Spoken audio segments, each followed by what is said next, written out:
नमस्कार दोस्तों, आज की अपनी हरियाणा जीके की क्लास में हम हरियाणा के राज्यपाल के बारे में पढ़ाई करेंगे।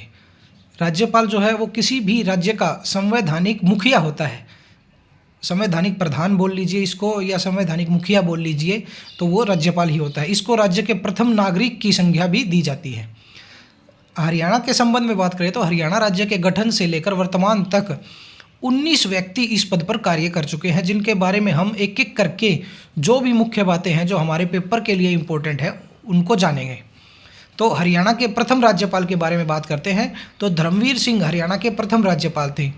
धर्मवीर सिंह के संबंध की बात करें तो बिजनौर यूपी से इनका संबंध रहा है। इन्होंने 1930 में Indian civil service exam pass किया और यूपी और केंद्र सरकार में कई महत्वपूर्ण पदों पर इन्होंने कार्य किया। ये हमारे भारत के प्रथम प्रधानमंत्री जवाहरलाल नेहरू जी के प्रिंसिपल प्राइवेट सेक्रेटरी भी रहे हैं। धर्मवीर सिंह की बात करें तो 1954 में चेकोस्लोवाकिया में ये भारतीय राजदूत भी नियुक्त किए गए। तो चेकोस्लोवाकिया की जो स्पेलिंग है वो हमारे इंग्लिश में हमारे एग्ज़ाम के लिए इम्पोर्टेंट हो जाती है, क्योंकि इस प्रकार की एक या दो स्पेलिंग से रिलेटेड क्वेश्चंस भी हमारे पेपर में पूछे जाते हैं, तो इस स्पेलिंग को आप याद रखिए। धर्मवीर सिंह जो थे पंजाब, हरियाणा, पश्चिम बंगाल व कर्नाटक इन 4 राज्यों के राज्यपाल रहे थे। ये भारत स्काउट्स एंड गाइड्स के प्रेसिडेंट भी रहे और 1999 में इन्हें पद्म विभूषण से भी सम्मानित किया गया। तो ये याद रखने लायक क्वेश्चन है कि हमारे हरियाणा के किस राज्यपाल को पद्म विभूषण से सम्मानित किया गया, तो उसके आंसर में हमें धर्मवीर सिंह करके आना है हमारा आंसर। हरियाणा में जो इनका कार्यकाल है वो हरियाणा गठन से 1 नवंबर 1966 से 14 सितंबर 1967 तक लगभग 10 महीने का रहा। तो इनके कार्यकाल का समय पूछे तो लगभग 10 महीने इनका कार्यकाल रहा है। और धर्मवीर सिंह जो है ये एक खिलाड़ी भी थे, तो ये हिमालय के जो ट्रेलिस दर्रा जो है उसको पार करने वाले पहले भारतीय बने थे। तो हमारे पेपर में इस प्रकार भी पूछा जा सकता है कि हरियाणा का कौन सा राज्यपाल ट्रेलिस दर्रे को पार कर किया था, किसने किया था, या किसी भी प्रकार से अगर ट्रेलिस दर्रा और धर्मवीर सिंह से रिलेटेड कोई क्वेश्चन आए तो उसको हमें गलत नहीं करके आना है। हरियाणा के दूसरे राज्यपाल के बारे में बात करें तो वीरेंद्र नारायण चक्रवर्ती, जिनका संबंध पश्चिम बंगाल से है, वो हमारे हरियाणा के दूसरे राज्यपाल थे। बीएन चक्रवर्ती भी जिनको बोला जाता है। बीएन चक्रवर्ती की बात करें तो इन्होंने 1928 में Indian civil service exam pass किया था। इनकी बात करें तो ये नीदरलैंड्स में भारत के राजदूत रहे, व यूके व कनाडा में भारतीय उच्चायुक्त भी रहे। ये 15 सितंबर 1967 से 26 मार्च 1976 तक हरियाणा के राज्यपाल रहे और 26 मार्च 1976 को ही इनकी मृत्यु हुई थी। तो मतलब ये जीवन पर्यंत 15 सितंबर 1967 से जीवन पर्यंत हरियाणा के राज्यपाल रहे। इस प्रकार से क्वेश्चन भी अगर पूछा जाए तो हमें उसका आंसर बीएन चक्रवर्ती करके आना है। ये हरियाणा राज्य के सबसे लंबे कार्यकाल वाले राज्यपाल भी रहे। इनका जो कार्यकाल है वो राज्यपाल के रूप में सबसे लंबा कार्यकाल है, तो ये भी हमें ध्यान रखना है। इनके नाम पर हमारे उचाना करनाल में चक्रवर्ती झील है, उस झील का नाम बीएन चक्रवर्ती के नाम पर ही चक्रवर्ती झील रखा गया है। हमारे हरियाणा राज्य की जो सबसे छोटी नहर है भिवानी नहर, उसका भी दूसरा नाम बीएन चक्रवर्ती नहर ही है और इन्हीं के नाम पर वो रखा गया है।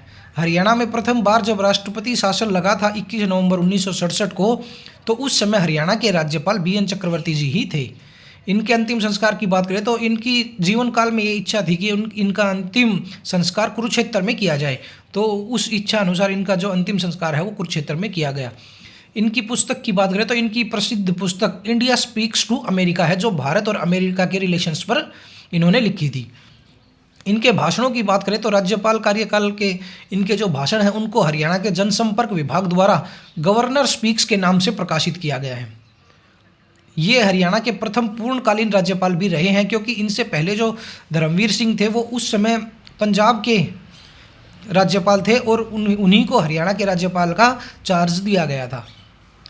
हरियाणा के तीसरे राज्यपाल के बारे में बात करते हैं तो न्यायमूर्ति रंजीत सिंह नरूला, जो हरियाणा के तीसरे राज्यपाल थे, वो एक कार्यवाहक राज्यपाल थे, वो चीफ जस्टिस थे हमारे। इनके समयकाल की बात करें तो 27 मार्च 1976 से 13 अगस्त 1976 तक ये हरियाणा के राज्यपाल रहे। ये पंजाब व हरियाणा उच्च न्यायालय के मुख्य न्यायाधीश थे।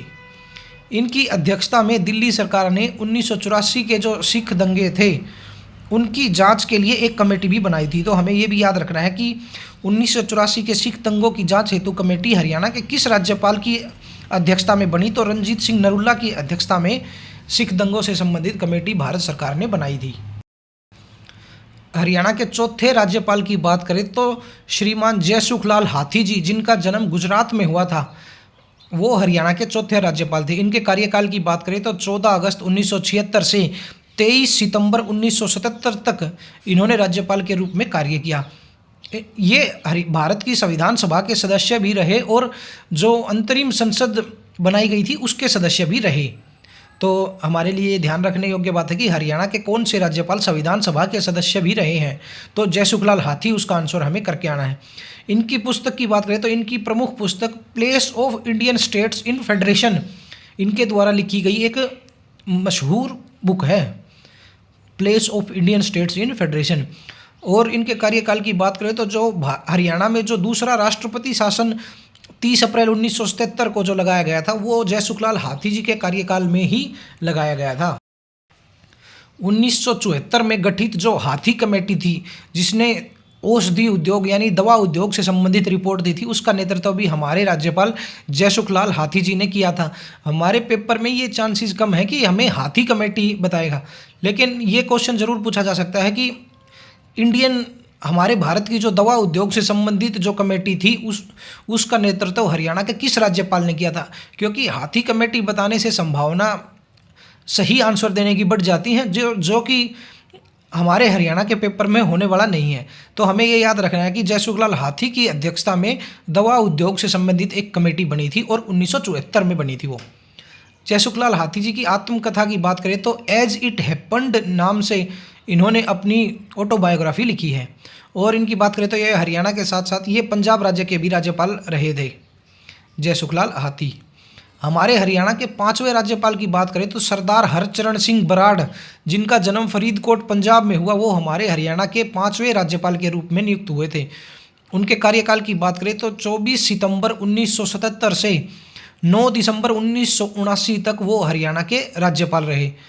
ये पंजाब राज्य के मुख्यमंत्री भी रहे थे। तो ये ध्यान रखने योग्य बात है कि हरियाणा का कौन सा राज्यपाल पंजाब का मुख्यमंत्री भी रहा, तो सरदार हरचरण सिंह बराड़ वो राज्यपाल थे।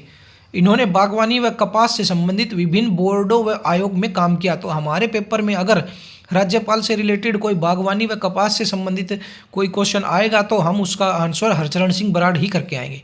ये हरियाणा के अलावा उड़ीसा के राज्यपाल भी रहे और इन्होंने पंजाब के मुक्तसर और मोगा को जिला बनवाने में अपनी अहम भूमिका निभाई थी। तो ये क्वेश्चन भी ध्यान रखने योग्य है कि हरियाणा के किस राज्यपाल ने मुक्तसर और मोगा को जिला बनाने में अहम भूमिका निभाई, तो उसका आंसर हरचरण सिंह बराड़ है। हमारे हरियाणा के छठे राज्यपाल के बारे में बात करें तो ये कार्यवाहक राज्यपाल थे सुरजीत सिंह सांधवालिया, जिनका जन्म पाकिस्तान में स्थित लायलपुर में हुआ था देश की आज़ादी से पहले। इनके कार्यकाल की बात करें तो 10 दिसंबर 1979 से 27 फरवरी 1980 तक ये हरियाणा के छठे राज्यपाल के रूप में इन्होंने कार्य किया। ये पंजाब एवं हरियाणा उच्च न्यायालय और पटना उच्च न्यायालय के मुख्य न्यायाधीश भी रहे हैं। तो ये क्वेश्चन ध्यान रखने योग्य है कि हरियाणा का कौन सा राज्यपाल 2 हाई कोर्ट्स का चीफ जस्टिस रहा है, तो सुरजीत सिंह सांधवालिया वो राज्यपाल थे। ये पंजाब व हरियाणा दोनों राज्यों के कार्यवाहक राज्यपाल रहे हैं, क्योंकि ये चीफ जस्टिस थे और गवर्नर की गैर हाजिरी या गवर्नर की अनुपस्थिति में इनको राज्यपाल कार्यवाहक राज्यपाल बनाया जाता है। तो ये पंजाब व हरियाणा दोनों राज्यों के कार्यवाहक राज्यपाल रहे हैं। इनके पुत्र की बात करें तो गुरमीत सिंह सांधवालिया जो हिमाचल प्रदेश हाई कोर्ट के चीफ जस्टिस रहे, वो इनके पुत्र थे। हरियाणा के 7वें राज्यपाल के बारे में बात करें तो गणपत राव देवजी तपासे, जिनको जीडी तपासे भी कहा जाता है, वो हमारे हरियाणा के 7वें राज्यपाल थे। इनका जन्म बॉम्बे में हुआ। इनके कार्यकाल की बात करें तो 28 फरवरी 1980 से 13 जून 1984 तक जीडी तपासे जी का कार्यकाल रहा। ये सविनय अवज्ञा आंदोलन व भारत छोड़ो आंदोलन में भाग लेने के कारण 2 बार इनको जेल जाना पड़ा। ये हरियाणा के अलावा उत्तर प्रदेश के राज्यपाल भी रहे हैं और चौधरी देवीलाल के साथ इनका विवाद भी काफ़ी चर्चित रहा है कि भजन लाल को शपथ दिलाने के मामले में चौधरी देवीलाल जी ने इनको थप्पड़ लगा दिया था। वो विवाद पूरे देश भर में चर्चित रहा था। तो ये हमें याद रखना है कि हरियाणा के पूर्व मुख्यमंत्री चौधरी देवीलाल के साथ किस राज्यपाल का विवाद चर्चित रहा? तो जीडी तपासे उसका हमारा आंसर है। हरियाणा के 8वें राज्यपाल के बारे में बात करें तो सैयद मुजफ्फर हुसैन बरनी, जिनको SMH बरनी के रूप में भी कई बुक्स में हमने देखा है, तो ये हमारे हरियाणा के 8वें राज्यपाल थे। इनका संबंध बुलंदशहर यूपी से रहा है। इनके कार्यकाल की बात करें तो 14 जून 1984 से 21 फरवरी 1988 तक इनका कार्यकाल रहा और ये उड़ीसा कैडर के एक IAS ऑफिसर रहे थे। तो ये हमें ध्यान रखना है कि हमारे हरियाणा का कौन सा राज्यपाल एक IAS अधिकारी रहा है, तो सैयद मुजफ्फर हुसैन बरनी। इनकी बुक्स की बात करें तो इन्होंने अपने जीवन काल में काफ़ी बुक्स लिखी, तो उन बुक्स के बारे में बात करते हैं। इकबाल और राष्ट्रीय एकता भी इनकी पुस्तक थी। मोहब्बते वतन इकबाल, इकबाल ए रिवॉल्यूशन इनकी पुस्तक थी। इकबाल मैन एंड पोएट इनकी एक पुस्तक थी।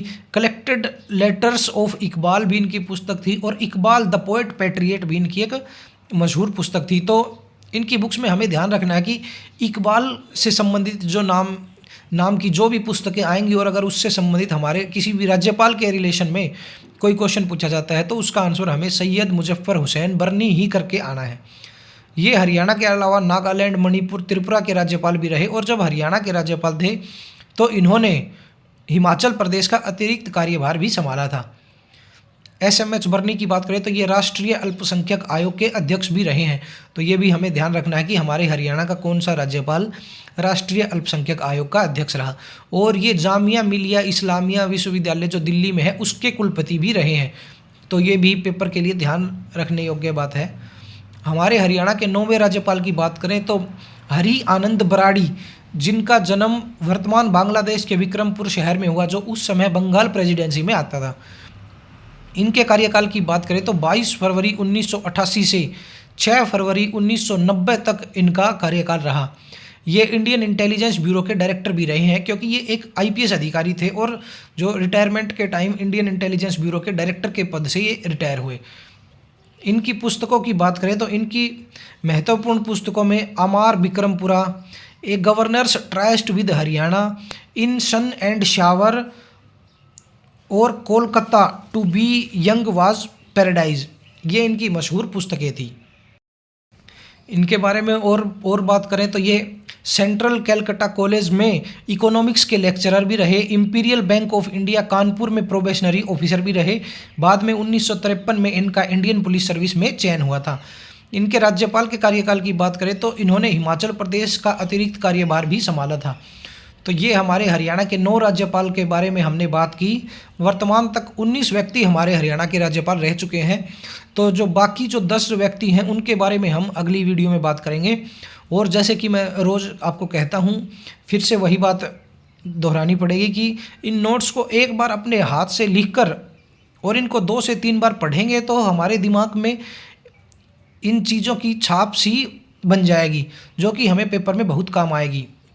धन्यवाद दोस्तों। इसी प्रकार अपने पेपर की तैयारी करते रहिए और खूब मन लगाकर पढ़िए। धन्यवाद।